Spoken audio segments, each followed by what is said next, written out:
Good afternoon. It's Monday, the 21st of September. I'm Erin Viner, and this is IBA News broadcasting from Jerusalem. A missile fired by Palestinians in Gaza hit an open area near Ashkelon this morning. After examining the site of the explosion, IDF forces assessed the incident as an isolated attack. No air raid sirens were sounded after the defense establishment determined that it would land in a non-populated site. Meanwhile, in the wake of the renewed rocket fire at the south, the IDF has deployed 2 Iron Dome anti-missile batteries to the town of Sderot and the nearby community of Netivot. The move comes just days after one rocket landed in a Sderot neighborhood, causing no injuries but significant damage to property near a home and a bus parked in the area. Following that attack, the Iron Dome successfully intercepted another missile fired at Ashkelon by the so-called Sheikh Omar Hadid Brigades, which is a Salafist terror group affiliated with the Islamic State based in Gaza. The group has been responsible for an increasing number of rocket attacks as part of its campaign aimed at igniting a new war between the Hamas rulers of Gaza and Israel so that it would be able to seize control of the Strip. The Air Force responded to the missile attacks by striking 3 Hamas targets inside the Gaza Strip during the pre-dawn hours on Saturday.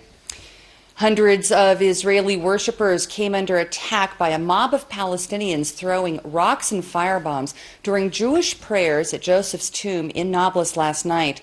One of the IDF soldiers accompanying the visitors was wounded in the attack and evacuated to hospital. The group of observant Jews wanted to worship at the burial site ahead of the approaching Yom Kippur Day of Atonement. Other stone-throwing incidents took place today on Route 443 northwest of Jerusalem, as well as on Route 60 near Hebron. No injuries were reported in today's violence. Security forces in the West Bank arrested 6 Palestinians suspected of involvement in terror-related activities during a series of overnight sweeps. The wanted men were detained and interrogated by the Shin Bet Security Service. In a separate incident, 4 Palestinian youths were indicted for rock-throwing incidents in the capital last week over the Rosh Hashanah holiday.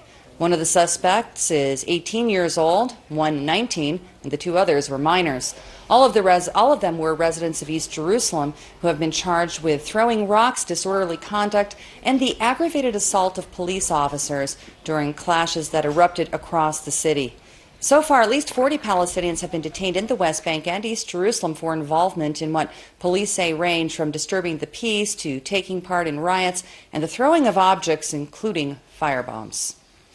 Attorney General Yehuda Weinstein has announced that, contrary to earlier reports, he has not granted his comprehensive approval of the proposals by Prime Minister Benjamin Netanyahu to impose harsher penalties and mandatory minimum sentences for those convicted of throwing rocks and firebombs as part of the government's efforts to end the current wave of Palestinian violence.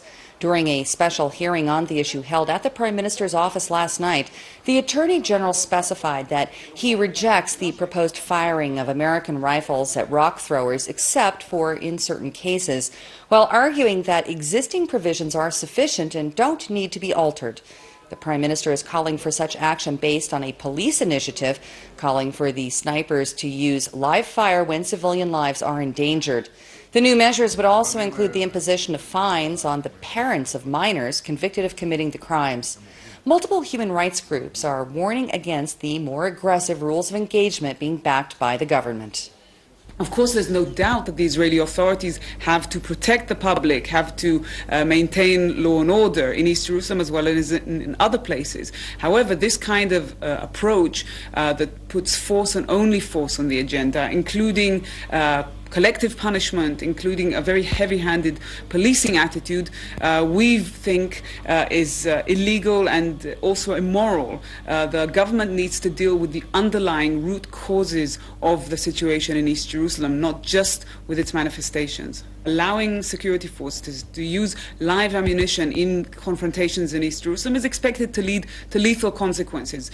We expect there to be more bloodshed, an increase in the cycle of violence, not a reduction in the cycle of violence. It appears that the Israeli government is hell-bent on using force and only force in dealing with a very complicated situation in East Jerusalem. At this hour, Prime Minister Netanyahu is in Russia, where he's meeting with the country's president, Vladimir Putin. The premier's talks are aimed at securing reassurance over the Kremlin's recent surge of military assistance to Syria. During their meeting at the president's residence in Novo-Ogaryovo, Netanyahu is expected to detail his government's concerns that the Russian arms could reach terrorists fighting in the Arab Republic for use against Israel. He's also going to try to work out ground rules to avoid any potential clashes between IDF warplanes against Russian-operated anti-aircraft systems or even Russian-piloted jets.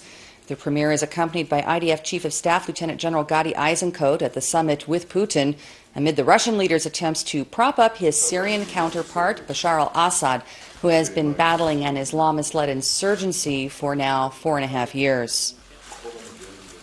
Here at home, the strike by Christian schools entered its 21st day as the Knesset met for the second consecutive day in efforts to resolve the dispute over demands for increased funding of the community's academic institutions. The Knesset Education Committee has been discussing claims that the budgets of 47 Christian schools have been incrementally reduced by the Ministry of Education over the past 6 years. All public high schools in the country staged a 2-hour strike in solidarity with the Arab Israeli Christians yesterday, whose 33,000 students have yet to start the academic year. The finance and education ministries are rejecting allegations of discrimination and for their part are insisting on greater transparency from the schools over their previous allotments. With no end to the dispute in sight, officials from the Christian academic institutions are even now appealing to Russia's President Putin to advocate on their behalf during his discussions with Prime Minister Netanyahu. We were very glad that there was almost unity between right-wing and left-wing on the just cause of our schools. And also we were glad that the teacher union of Israel were in solidarity on us, and even they revealed the inaccurate arguments made by the education ministry. We do hope that a just solution will come to our cause as soon as possible, preferably in the coming 24 hours. I do hope really that the government, especially the education minister, will take the right decision in order to end this crisis in a just way that would guarantee equality to all pupils in Israel. Today the Knesset, the General Assembly of the Knesset are dealing and discussing the issue of the Christian schools in Israel, and I'm happy to hear that a lot of members of the Knesset are very supportive of our requests and demands. We hope this will be translated to something concrete and something specific that we can go forward with. The proposals up till now have been for one time, a sum of money for a one time, but we don't have any guarantee for the future, for anything in the future. Former Supreme Court Deputy President Mishael Cheshin was laid to rest at the kibbutz Kivat HaShlosha cemetery yesterday afternoon after passing away on Saturday at the age of 79 following a long bout with cancer. Hundreds of mourners, including dignitaries, friends, and colleagues, joined his family at the funeral service. Prime Minister Netanyahu and President Reuven Rivlin were among those who eulogized the prominent justice, offering praise of Cheshin's great character.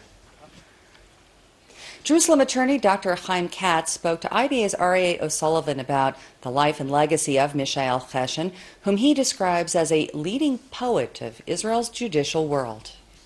I think one of the interesting things about Judge Cheshin was that he was a missed literary figure. If he'd have not been a judge, he would have been a great writer.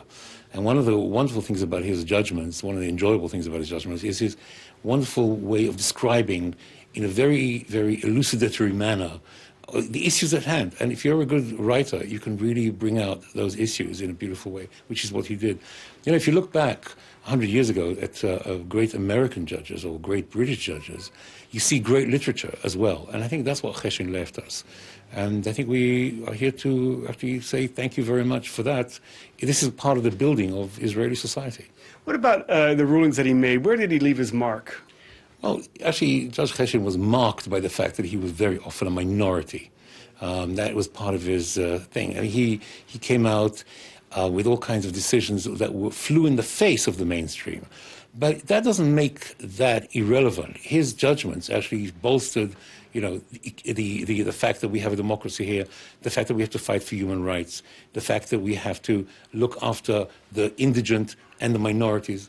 I think at the same time, you know, interestingly enough, he tells a story. He loves stories. And in one of his judgments, he said, he told of a story as if he landed on an island and he met the author of Utopia. Thomas More. And he said, Thomas More said to him, where are you from? And he said, I'm from Israel. He said, does the Israeli legal system meet up with the utopian legal system? And More said to him, this is Cheshin talking, said, we're not there yet. You're not there yet. Israel hasn't yet reached utopia. Look after yourselves and you'll be fine and you'll reach utopia legally. So he had a knowledge and understanding of the realities of the situation, as well as aiming for a decent society, which is what we're all striving for. Well, he was born in Beirut, and he had a caliber that, maybe we don't see that in the bench today. I don't know. I think there's some great judges in the pipeline, actually, to the Supreme Court. Only too complimentary to judges that might get the wrong idea. But the reality is there are some very good judges, and he's left his legacy, but other people are coming in, and they're going to leave their legacy. And I think that's part of a very vibrant society and a very vibrant legal system, which we are very grateful for. In other news, the labeling by the European Union of products manufactured in Israeli settlements is set to go into effect on the 1st of October. This, according to a senior EU official who told Army Radio today that the 28-member bloc is now finalizing any remaining legal and technical issues, such as how to mark the items and to execute the process. The proposal has been under discussion for many years and was recently advanced when the foreign ministers of 16 countries, including France, Britain, and Italy, sent a letter to European Union Foreign Policy Chief Federica Mogherini urging her to promote the measure. The official also says that Brussels will consider further punitive actions if the Israeli government announces more plans to build in the West Bank. Jerusalem is adamantly opposed to the discrimination against any goods produced beyond the 1967 lines. Opposition leader Isaac Herzog today condemned the plan as not only grave but also dangerous. He said that during his last meeting with Norway's foreign minister, he reiterated that whoever wants peace in the region needs to engage in dialogue and initiatives rather than threats and boycotts. In a rare diplomatic move, Brazil's president is rejecting Jerusalem's appointment of Danny Dayan as Israel's next ambassador to the South American country. Dilma Rousseff says that because of the envoy's position as the former head of Yesha, acceptance of his credentials would be tantamount to recognition of the settler movement in occupied Palestinian lands, to which she and her left-wing Workers' Party and the international community at large are opposed. The complaint is so far believed to have been made on an unofficial basis that was transmitted via diplomatic channels, which puts the Netanyahu government in an awkward position since Dayan was already approved at the start of the month. The 59-year-old Dayan was born in Argentina, who immigrated to Israel with his family at the age of 15 in 1971. He served as president of the Yesha Council of Jewish Settlements in the West Bank between 2007 and 2013. Several leftist Brazilian social movements voiced dissent against his appointment, accusing him of personally violating international law because of his support for the building of Jewish communities in Judea and Samaria. The complaint now threatens to derail recently strengthened ties that Israel has been building with Brasilia, which is considered an attractive strategic and economic partner. Turning to the election in Greece and the victory of Alexis Tsipras' left-wing Syriza party, which defied all public opinion polls by garnering a comfortable win over the conservative New Democracy faction. The voters handed the 41-year-old leader more time to heal the battered economy in the island nation, and he will now be able to retain his coalition partnership with smaller right-wing independent parties to further implement major reforms and austerity measures meant to reduce staggering debt while also helping to modernize the government. Syriza took 35.5%, with the closest rival trailing with slightly more than 28%. On the downside, voter turnout was low, with 4 out of 10 Greeks failing to even cast ballots, and 7% of those who did go to the polling stations backed the Golden Dawn Party, which came in third. Support for that Nazi-inspired faction nearly doubled to 10% on the island of Kos, which has seen a massive influx of refugees in recent weeks. Yom Kippur begins tomorrow at sunset. It is the holiest day of the year on the Jewish calendar, centering on atonement and repentance. Observance is marked by a 25-hour fast and intensive prayer, during which time the country comes to a virtual standstill. Public transportation, local television, and all radio broadcasts will halt, as will air traffic at the Ben Gurion International Airport that will cease for the duration of the holy day. Now time for some self-reflection apropos of Yom Kippur. And joining me here in the studio is Rabbi Michael Melchior, who is a former member of Knesset and a leading advocate for social justice, pluralism, and Jewish-Arab coexistence. Thank you for coming in this afternoon, Rabbi. Thank you. All right, we are now in the days of awe, meaning different things to different Jews of all different walks of life, but it seems that many people really come together at this time. What does this period of time mean to you?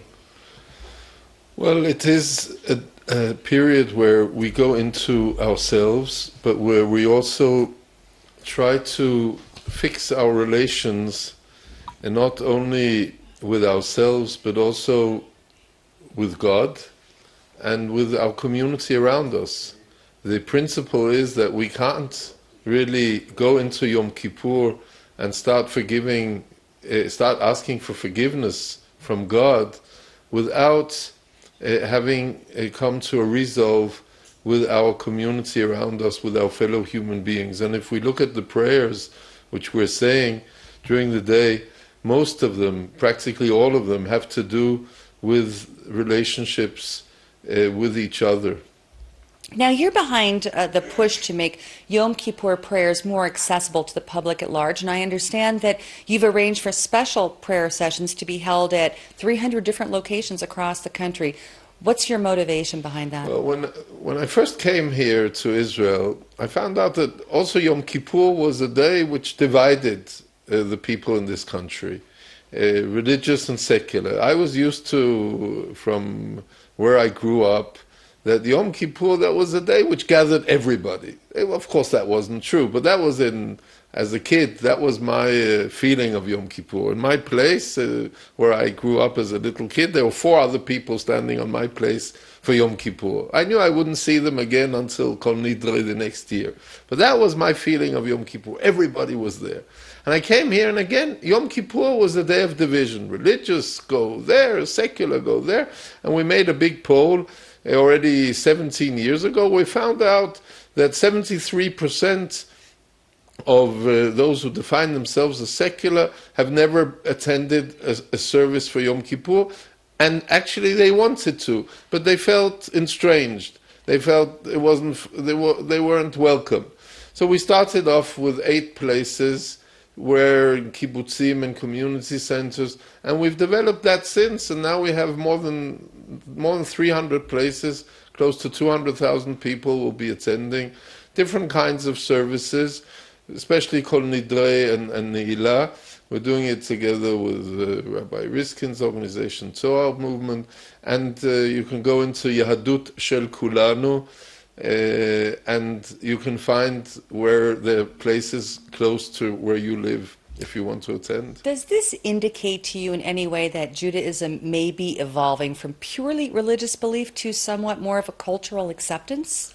Yes, I think it shows that something is happening in Israeli society, that Judaism belongs to everybody. It's not something which belongs to one group, to a certain elite, or to the religious. Judaism belongs to everybody, and I think this is important for a Jewish state. We can disagree exactly on how we perform Judaism and what we believe, how we practice, but Judaism is something to be taken seriously, and I think that we need to combine values here. That it's not that humanism and democracy belongs to one part of society and Judaism belongs to another part of society. We can combine all values together and create something really beautiful here. This year, as last year, the most holy days of the Jewish people, Yom Kippur, is coinciding with Eid al-Adha, which is the holiest occasion for the Muslim faith. Do you see this as any kind of an opportunity to bridge a lot of the divisions that exist between us and them? Very much so. It won't happen again the next 33 years. So this is an opportunity, especially with the tension which we've been seeing recently. We can't have that the days which are holy are turned into something which is so totally unholy as bloodshed. And there are people, extremes on both sides, who want to turn what is beautiful, pure and holy, and want to use it, and use the name of God or Allah, who is the same, one God, which we're praying to. They want to use it in order to create bloodshed. The Muslims are celebrating this day to remember a story which we read on Rosh Hashanah, but which we're remembering the whole day on Yom Kippur, the story of Abraham being told to sacrifice his son, and then finally being told not to do it, and that God does not want human beings to be sacrificed in his name, and instead an animal is sacrificed. And that is something which we all learn and we all celebrate, that 1.5 billion Muslims are celebrating this religious message. I think it's a powerful religious message which we also can take with us. And if we all can do this, and we are working all over the country, imams and rabbis together in the mixed cities, also here in Jerusalem, to make a different kind of message come out of this holy day. Indeed. Let's hope. Let's pray. Rabbi Michael Melchior, thank you very much for coming in And this Gemar afternoon. Chatima Tova lechol Beit Yisrael, to all of us. To all a of happy us. and a sweet new year. Thank you, and to you. In financial news, the shekel today put in a mixed performance against all major foreign currencies, while share prices on the Tel Aviv Stock Exchange were up across the board. Here's a look at the afternoon numbers.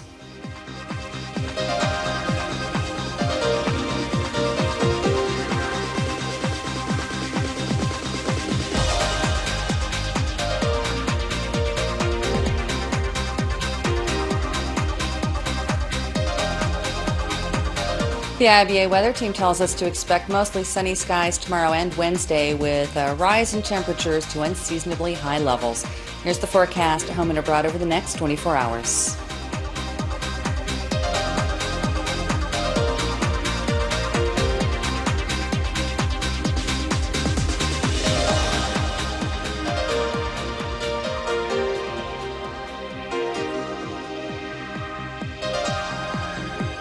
Thank you for being with us this afternoon. This reminder now that IBA News will not be broadcast tomorrow due to the eve of Yom Kippur, nor on the holy day itself on Wednesday. So I'll be back on Thursday. Hope to see you then. In the meantime, Gemar Chatima Tova. Have an easy fast for all of you observing the holy day, and Shalom from Jerusalem.